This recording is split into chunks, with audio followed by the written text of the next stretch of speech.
Bienvenidos y bienvenidas a nuestro programa Descubriendo el Mundo Infantil. Esta es nuestra cuarta temporada y hoy día tenemos un invitado de lujo, el doctor Luis Marcelo Casís, académico del Departamento de Educación, doctor en Didáctica de las Matemáticas. Muy bienvenido.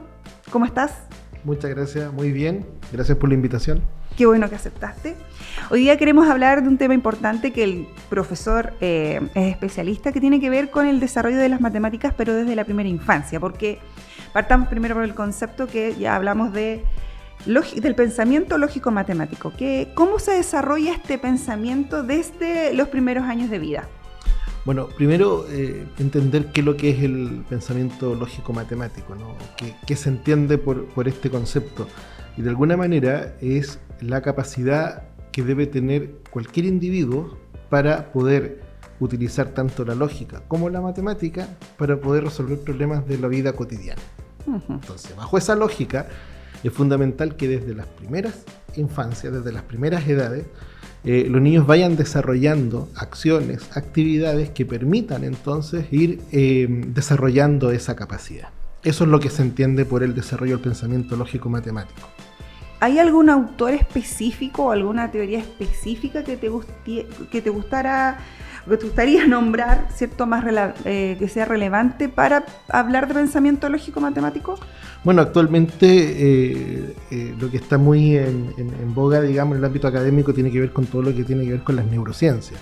Sin embargo, desde hace mucho tiempo se viene trabajando con autores como Vygotsky, como Piaget, y Piaget me gusta bastante porque pese a que hubo un tiempo que estuvo bien desacreditado, hoy día las neurociencias lo ponen de relevancia, ¿no? Nuevamente Piaget fundamentalmente en su teoría asociada a lo que son las percepciones, ¿no? Y lo de la percepción es súper interesante con los niños porque ¿qué es lo que es percibir? ¿Qué es lo que es una percepción? Entonces, Piaget lo que trabaja es la capacidad de que tenga el niño de, a través de la percepción, hacer representaciones. Y esas representaciones en el mundo de las matemáticas es fundamental. Te lo voy a poner como un ejemplo. Supongamos yo te digo, Caro, hazte un mapa de cómo llegar de aquí a mi casa. A mi casa, no a la tuya. Si tú nunca has ido a mi casa, yo te puedo dar referencias de cómo llegar y tú vas a hacer un mapa. Esa construcción del mapa es una representación, ¿no? Sin embargo, si tú has ido muchas veces a mi casa, esa representación te va a costar mucho menos desarrollarla, porque esa percepción tiene que ver con la experiencia. Entonces, en los niños, cuando van desarrollando la capacidad de hacer representaciones matemáticas, estas deben estar abrazadas desde la capacidad del niño de haber vivido esa experiencia, ¿no? Eso es un poco lo que nos plantea la teoría de la percepción. En educación inicial trabajamos mucho un concepto, el juego, ¿cierto? El juego como herramienta de aprendizaje. Ahora, yendo al pensamiento lógico-matemático, ¿qué tipos de juegos o qué tipo de actividades podríamos trabajar en primera infancia? Pensando que nos están viendo no solo las familias, sino que también educadoras de párvulo, que a veces esta área lógico-matemática queda un poquito relegada. Sí, no es tan difícil, ¿eh? La verdad que son actividades de la vida cotidiana de los mismos niños que van a ir desarrollando este pensamiento lógico-matemático. Por ejemplo, actividades de construcción. Cuando el niño va construyendo, por ejemplo, con estos legos, con cubos de madera, y van armando estas torres y luego van sacando, no me acuerdo cómo se llama ese juego. Jenga parece. Justamente, sí. ¿No? Que van sacando algunos objetos y tienen que mantener la construcción. Eso va desarrollando el pensamiento lógico-matemático asociado al pensamiento espacial. Por ejemplo, todo lo que es el pensamiento geométrico, ¿no? ¿Qué otro tipo de juego? Seriaciones, por ejemplo, ¿no? Donde tú al niño le vas dando algunos elementos de una serie y le pides que él la continúe o que la imite, ¿no? O que en parejas el niño comience una serie y la continúe el compañero que está trabajando con él. Clasificaciones, por ejemplo, ¿no? Donde el niño pueda ir utilizando los criterios de clasificación en función de lo que el niño ya percibe de la realidad. Por ejemplo, color, tamaño, forma, grosor, en fin, de los objetos, ¿no? Y ahí el niño tiene que ir descubriendo cuáles son características per se del objeto y cuáles son características relativas del objeto. Por ejemplo, una característica per se del objeto puede ser el color. no cambia. La Lego. figura, el Lego es amarillo, Sí. no se discute. Pero, por ejemplo, el Lego no es grande ni chico necesariamente. Eso va a depender de la relación espacio-temporal con otro objeto. Entonces va a ser más pequeño que el otro Lego o más grande que el otro Lego. Pero el objeto en sí mismo no es ni grande ni pequeño. Eso va a hacer o va a tomar esa característica en función de la relación con el otro objeto. Eso el niño lo debe aprender a partir de la propia experiencia, ¿no? Y ahí el rol de la educadora o el rol de los padres es fundamental. A eso iba. ¿Cuál es el rol? Pensando en el aula, el rol de la educadora en todas estas experiencias y todos estos procesos que hemos conversado. Claro, por ejemplo, préstame tu lápiz. Preguntas como, ¿este lápiz es grande o pequeño? ¿No? El niño va a poder decir grande o pequeño en función de la percepción que tenga o de la experiencia que tenga con otros lápices. Lo más probable es que este lápiz sea más grande que los que ellos usan. Claro. Pero luego tú le muestras un lápiz más pequeño que el que ellos usan, ya no es más grande. O muestras otro lápiz que es más grande que este y va a decir, entonces este ya no es grande. Entonces pequeño. Entonces la idea es no decirle al niño, oye, esto es pequeño, es grande en función de otro. No, la idea es que la experiencia que tú le plantees le va a permitir al niño determinar si este objeto, cómo se relaciona con otro, ¿no? En función de la comparación. Lo mismo, largo, corto, grande, pequeño, en fin, todo esto son espacios, relación espacio-temporal. Pensando en las familias ahora, porque las educadoras tenemos claro qué tipo de materiales, pero en la casa, ¿qué tipos de materiales pudiesen trabajar las familias con sus hijos y sus hijas? Bueno, por ejemplo, en clasificación, desde ordenar la ropa. Estamos hablando de actividades cotidianas. Cotidiana, súper cotidiana. Por ejemplo, bueno, vas a ordenar la ropa según color.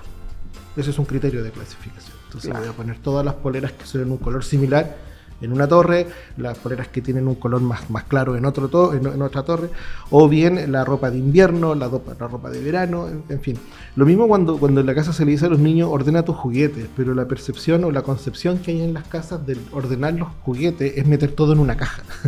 Entonces utilizar bien los conceptos. Es como lo más fácil. Sí, ya ordena es juntar todo. Eso no es ordenar. Eso es reunir, eso es juntar, eso es guardar, en el peor de los casos, ¿no? Pero clasificar o ordenar, ¿cuáles son los criterios de orden que va a seguir? Ya, voy a ordenar todos los autitos juntos, voy a juntar todas las muñecas en otra caja, voy a juntar todas las cuerdas en otra. En fin, eso sería ordenar. Claro. El orden se asocia a la clasificación porque voy a ordenar de acuerdo a ciertos criterios. Entonces eso en casa sí se puede hacer, ¿no? Que ayude, por ejemplo, cuando después de un almuerzo familiar, que el niño vaya clasificando los cubiertos, ¿no es cierto? Los tenedores a un lado, las cucharas a otro, las cucharas grandes, las cucharas pequeñas. Esas actividades le permiten al niño establecer criterios de clasificación que son fundamentales. Y aparte ser responsable de algunas y además colaborar con las actividades de la casa, que son fundamentales. Volviendo al aula y a la experiencia que tienen las educadoras con el proceso lógico-matemático, ¿cómo es posible evaluar estos procesos en los niños? Bueno, la evaluación se va dando a partir de las experiencias didácticas que se van desarrollando en el aula, ¿no? Ahí es importante la bitácora y el seguimiento que hace la educadora en función de las acciones que va desarrollando el niño, ¿no? Por ejemplo, tienes una caja con materiales como en cualquier aula de educación parvularia, y tú le pides al niño que coja o que recoja o que saque de esa caja cierto objeto.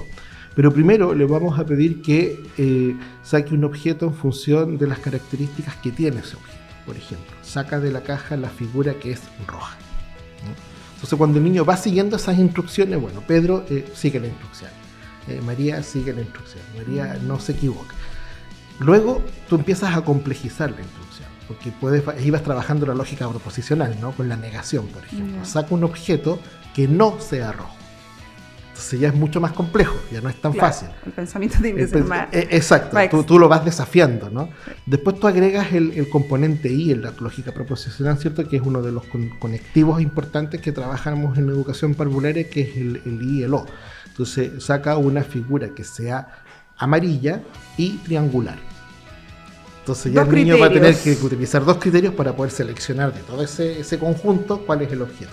Pero incluso puedes ir complejizando aún más. Saca la figura que es amarilla, pero que no es triangular, ¿no? Entonces ahí vas trabajando la negación con la inclusión. Y luego trabajas el O. Puedes sacar una figura amarilla o roja, ¿no? O una figura que sea cuadrada o roja. Eso puede ser muy amplia la variedad, ¿no? Entonces vas trabajando y ahí vas haciendo el checklist, digamos, de cuáles son los niños que van siguiendo esta instrucción sin error. Estamos hablando de un instrumento más cuantitativo. Sí, vas cuantificando en función de, ¿no? Perfecto. Y cualitativo en función que el niño también te vaya recogiendo o que tú le permitas que el niño dé la instrucción. Entonces tú dices, perfecto, ahora pídele a un compañero que saque un objeto que el que tú quieras, pero con la condición de que utilices en la instrucción el I o que utilices el no, ¿no? Entonces ahí tú vas evaluando también en función de cómo lo van desarrollando. Utilizando dos tipos de instrumentos, tanto cuantitativos como el cualitativo, que te entrega información no solo del resultado, sino que del proceso. No, en el proceso ahí la educadora es bien especialista en hacer este seguimiento cualitativo, ¿no? En función de dónde tuvo la dificultad, si la dificultad está en la expresión verbal, si la dificultad está en la percepción del objeto, si la dificultad está en dar la instrucción, en seguir la instrucción, ¿no? Y ahí es bien interesante porque la educadora va detectando aquellas condiciones o situaciones que hacen que el niño requiera mayor atención. Por ejemplo, si el niño tiene dificultad en seguir instrucciones orales, ¿cierto? Después de una serie de actividades bien reiteradas, es el momento entonces de pedir el apoyo de otro especialista para que vamos viendo si esa dificultad de seguir instrucciones orales se debe o a un tema auditivo, a un tema cognitivo, a un tema afectivo, en fin, ¿no? Entonces esa evaluación cualitativa en función de ese seguimiento es bien fundamental de parte de la educadora. Bajo esa lo mismo que acabas de decir, hoy día las aulas de educación inicial, bueno, en general, todas las aulas, tienen muchos niños con distintos tipos de diagnósticos, ¿cierto? Pero independiente de esos diagnósticos, ¿ahí existen algunas señales específicas que nos pudiesen indicar a las educadoras de párvulo que hay un niño que necesita mayor apoyo específicamente en el área lógico-matemática, más allá de la expresión, de seguir instrucciones, como hablábamos recién? Sí, exacto. Por ejemplo, dificultad en la construcción, en estos mismos juegos, ¿no? Que les cuesta hacer ciertas construcciones con algunos materiales. Dificultades, por ejemplo, en seguir seriaciones. Dificultades en determinar criterios de clasificación. Esos son elementos que te van dando indicación, te van dando herramientas de decir, aquí algo está pasando. Ahora, ojo, esto surge desde la casa. Aquí es fundamental el trabajo que se haga en las casas desde la estimulación temprana, ¿no? Las actividades en casa, los juegos en casa, las instrucciones en casa son súper importantes para que la educadora pueda reforzar aquello acá en la escuela. Y decirle a las familias que se trabaja desde el inicio, desde los primeros meses, sí, podemos trabajar el pensamiento lógico-matemático de los niños. Se nos está terminando el tiempo, pero quisiera terminar con una cosa. Para las educadoras en formación, ya hoy en día. Cuando yo inicié el programa, te comentaba que el área lógico-matemática a veces está un poco relegada como al final del año, no se trabaja mucho. Las educadoras que se están formando, ¿qué consejo le darías tú a estas educadoras para que esto que pasa hoy en día en las aulas se revierta y se trabaje de forma transversal? Porque podemos trabajar todos los ámbitos de la educación inicial con las matemáticas. Tú acabas de dar la respuesta. Vale decir, trabajar de forma transversal desde el primer día de clase, actividades que... Lo que pasa es que la educadora debe entender que ciertas acciones y ciertos juegos focalizan o están destinadas al desarrollo no solamente de un área en específica, sino que desarrollan paralelamente varias áreas a la vez, ¿no? Entonces, por ejemplo, los juegos de construcción, los juegos de seriación, los juegos de clasificación aportan también al área del subsector o del área matemática en este caso, ¿no? Entonces, desarrollar actividades desde el primer día que sean transversales y que vayan en esta lógica. Porque además este trabajo no se consigue en un día, es un trabajo paulatino que se va desarrollando día a día y que el niño lo va nutriendo a partir de las actividades que se vayan generando día a día en el aula. Y para cerrar, porque esta pregunta la tengo que hacer, ¿cómo todo lo que hablamos hoy prepara a los niños para lo que las familias buscan? Que aprendan a contar, que aprendan sumas, restas, que se trabaja ya en los niveles más básicos. Bueno, por ejemplo, cuando el niño logra establecer noción de cantidad, ¿no? Donde hay más objetos que otros. Cuando el niño empieza a contar, porque ojo, aquí también hay una diferencia entre contar y recitar números, ¿no? El niño lo que hace generalmente es que recita números del 1 al 10, pero bueno, comencemos a que vaya relacionando el número que va mencionando con la cantidad de objetos que tiene ese conjunto.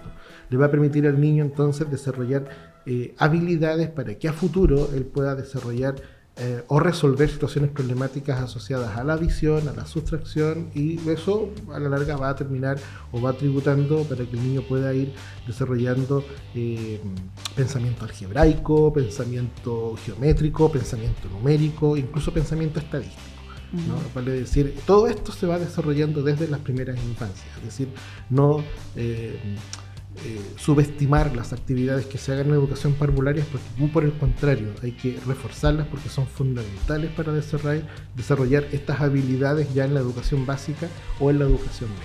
Me ha pasado muchas veces que haciendo clases con educadoras en formación me dicen, profe, ahora entiendo por qué yo no lograba, por ejemplo, reconocer una ecuación o no lograba reconocer, por ejemplo, una variable. Y eso se va a desarrollar gracias a que el estudiante desde las primeras etapas fue capaz de desarrollar patrones, de reconocer las secuencias, ¿cierto? Eso va tributando, digamos, por ejemplo, al pensamiento algebraico. Qué importante lo que acabas de decir, porque muchas veces en educación inicial pensamos o piensan que solo vamos a jugar, pero a través del juego estamos aprendiendo y estamos desarrollando habilidades matemáticas que son para la vida. Muchas gracias, Marcelo, por haber venido hoy. Quedaron, yo creo que algunos temas pendientes, pero se nos fueron los minutos. A todos los que nos están viendo, a nuestro programa, a las familias, muchas gracias. Otros capítulos en Ulagos TV y en el dial 107.5. Nos vemos.